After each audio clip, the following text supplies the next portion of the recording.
The rain came down in heavy sheets, cold needles stabbing the night air as I walked beneath the umbrella he held over our heads. My clothes still clung to me, damp and uncomfortable, and my mind hadn't fully processed the fear I had felt just moments earlier. The alley, the footsteps, the voices behind me, hands grabbing me, and him. I didn't know kindness like his still existed in San Francisco. Not after what happened tonight. Not after almost losing myself in the shadows. "You don't have to do this," I said softly, my voice shaking as I looked up at him. I had to tilt my head. He was tall, taller than most men I knew. "You probably have somewhere you were headed. I can manage from here." He glanced down at me with eyes I couldn't fully see. The night was too dark, and the rain kept blurring everything. But beneath the streetlight, his brown curls glistened, wet and messy, with hints of darker stains. Maybe rain, maybe mud, maybe from rushing toward me when I screamed. "It's fine, ma'am," he replied, his voice deep, smooth, grounding. "I'll take you home safely. Then I'll go mine. After what almost happened, I'm not letting you walk alone. It's too late, too dangerous." Something about the firmness in his voice calmed me. It wrapped around my fear like a warm coat, making it easier to breathe. "Oh," I murmured, brushing a strand of hair behind my ear. "Okay, thank you." We walked in silence for a while. Not tense, not awkward, just quiet. He kept the umbrella tilted toward me the entire time, even though the rain was drenching his shoulder, his arm, his hair. Why was he being so selfless? "We're almost close," I finally said, my voice small. I felt shy around him for reasons I didn't understand. He nodded. "You should get warm soon. The storm isn't easing up." I smiled faintly. "Yeah, I know." I wanted to see his face properly, to know who this stranger was, what his eyes looked like, what expression he wore. But the night hid too much. "My name is Sharon," I said, hugging my bag tightly as the wind cut through my damp clothes. "I'm Timmy," he replied. "And I wish I brought a jacket. You're shivering." I laughed gently. "You're not a weather prophet. How were you supposed to know rain was coming?" He laughed too. The sound vibrated warm and rich. Something inside me fluttered. "Over there," I said, pointing. "That's my place." He nodded once more, and we walked toward the small apartment building. The porch light flickered as we stepped under it, and the moment he lowered the umbrella, the world stilled. For the first time I saw his face. And he was beautiful. Chocolate brown skin glowing under the light, strong jawline, a perfectly proportioned nose, full lips slightly parted from the cold. Rain made his curls cling to his forehead, and something about him, everything about him, pulled at me. "Nice apartment," he said, wiping water from his hair. "Thank you," I whispered. I wasn't sure if the cold or his presence made my heart beat faster. He started adjusting the umbrella, preparing to leave, and panic stabbed through me unexpectedly. Wait. Would you like to come in?" I blurted.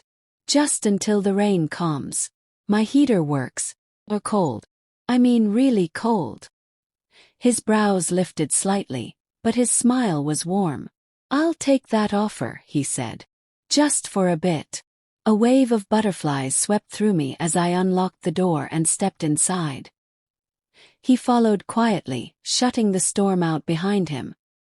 "Luckily for you I found this." I froze mid-sentence. My breath caught. The shirt in my hand slipped and fell to the floor. Timmy sat shirtless on my couch. Completely shirtless. The heater was blowing warm air across his skin, making droplets of water trail down the hard lines of his chest. Defined muscles, perfectly sculpted abs, and tattoos running across his upper body like art created by desire itself. He stood immediately, stepping toward me. "Are you okay?" he asked, concern coating his voice. I didn't answer. Couldn't. My eyes refused to move from him. Every inch of him looked like temptation carved into a man. "Oh," he realized, noticing my stare. "I'm sorry. I didn't mean to make you uncomfortable." He bent to pick up the shirt, and my heart stopped all over again. 'Cause I was wearing pajamas. Thin ones. Short ones. Ones I only wore when nobody was meant to see me. His eyes lifted gently, slowly, taking in my bare legs, the tracing of my curves. He didn't stare disrespectfully, just long enough to make heat rush across my skin. He smirked, almost like he enjoyed my shyness. "My apologies," he murmured, voice lower. "I didn't expect your skin to look this beautiful. I forgot how to breathe. I brought the shirt for you to keep you warm," I stammered, trying not to look at his chest again. Impossible. But instead of wearing the shirt, he placed it on the couch. My mind screamed, "Wear it. Don't wear it. No, wear it. Actually, no, don't."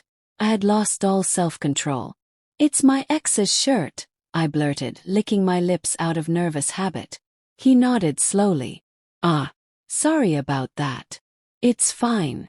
It's been 3 years," I said. His head tilted. 3 years since the breakup. Or 3 years since you know? I swallowed. "Both." "Oh." His voice softened. "That's a long time." We sat down, careful but close. The couch dipped slightly toward him.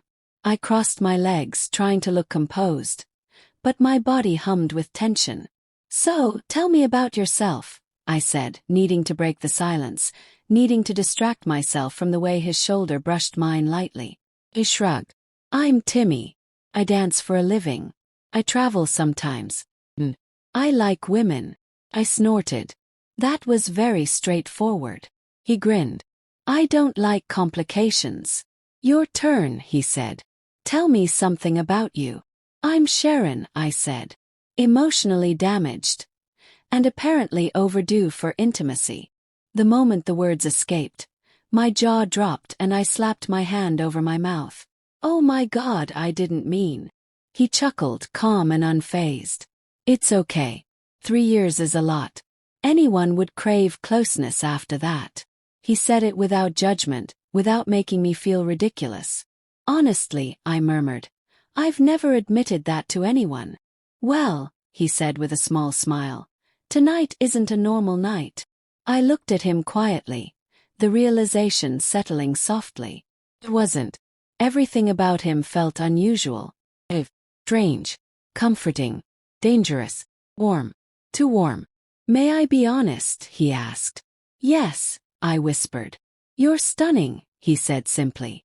"Your skin, your face, your body. Everything about you is distracting." Heat rippled down my spine. "And you," I whispered. "You're beautiful too." He smiled, slow, gentle, deep.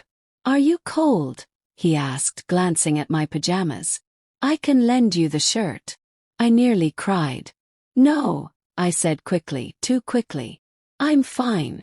I needed to show him, but without sounding desperate, without sounding like I was begging for touch.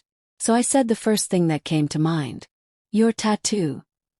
The one on your back. Can I touch it?" His lips parted. Surprise flickered in his eyes. Then approval. Warm, unspoken. Inviting. "Sure," he said, voice dropping. He shifted closer, turning so his back faced me. The movement